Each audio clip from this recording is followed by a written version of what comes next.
I join with other leaders in expressing our profound grief and agony on the loss of lives around the world due to COVID-19, including in my own country. I congratulate you, Mr. President, and other members of the Bureau on your election and assure you of Nepal's full support.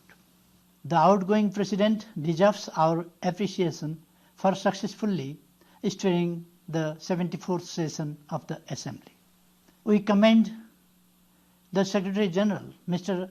Antonio Guterres, for his tireless efforts to enable the UN deliver at this difficult time. Mr. President, we are passing through an extraordinary time. The COVID-19 pandemic is confronting us as a crisis of epic proportion. Be it the magnitude of public health crisis, impact on lives, we commend the UN Secretary General for launching the comprehensive response to COVID-19. What matters most in the ongoing health crisis is an easy, smooth and affordable access by all to anti-COVID vaccines after they are developed. Sharing of knowledge and experiences and provision of timely supply holistic manner. With a view to contribute further security and development, why not we think in the same vein a more prosperous and healthy world in the wake of the invisible yet equally powerful enemy of COVID-19. To conclude, Mr. President, the founders of the United Nations choose peace over war, cooperation over collision, development over deprivation, and human dignity over denigration. At this historic 75th anniversary of our organization, tell me how you got to there with this extraordinary development of the Constitution over that period of time, and what stability do you think it gives the country for the future?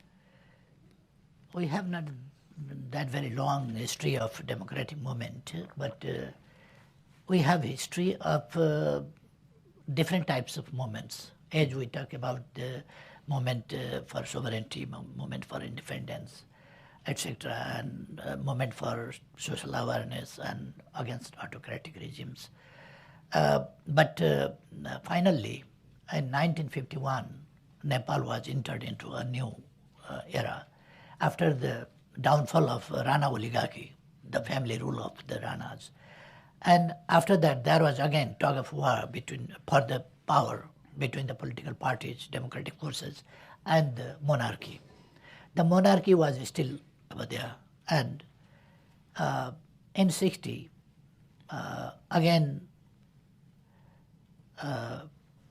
the monarchy took over unconstitutionally and forcibly. The democracy was again, the absent in 90, it was successful. And we, at that time also, promulgated a new constitution, but that was not enough, and that was not drafted and promulgated by the Constituent Assembly, by the representatives of the people, so it was not exactly properly accepted by the people. People were willing to promulgate the Constitution by themselves, by their representatives. And we did that after some years. But during this period, we had some rebel groups, and there was violence, and there was different types of struggles.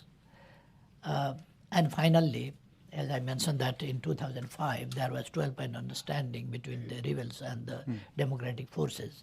It was particularly against autocratic monarchy, autocracy. And then we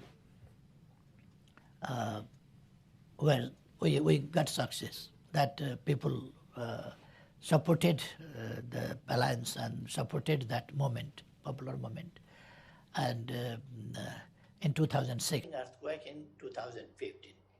It resulted in loss of lives and properties and the destruction of important physical infrastructure and historical and cultural sites. I recall how promptly and spontaneously the government of India under your leadership deployed resources for rescue and relief of the affected people in the aftermath of the earthquake. I'm happy to know that about 50,000 private houses have been reconstructed in Gorkha and Nuwako districts under the grant assistance of the Government of India for the quake-affected people. For the support of these projects, I express my sincere thanks to you, Modi ji, and your government. Prime Minister Modi ji, Nepal and India have remained close neighbors and friends since time immemorial. Geography, history, culture, and traditions bind our two countries and peoples. Close friendship and understanding with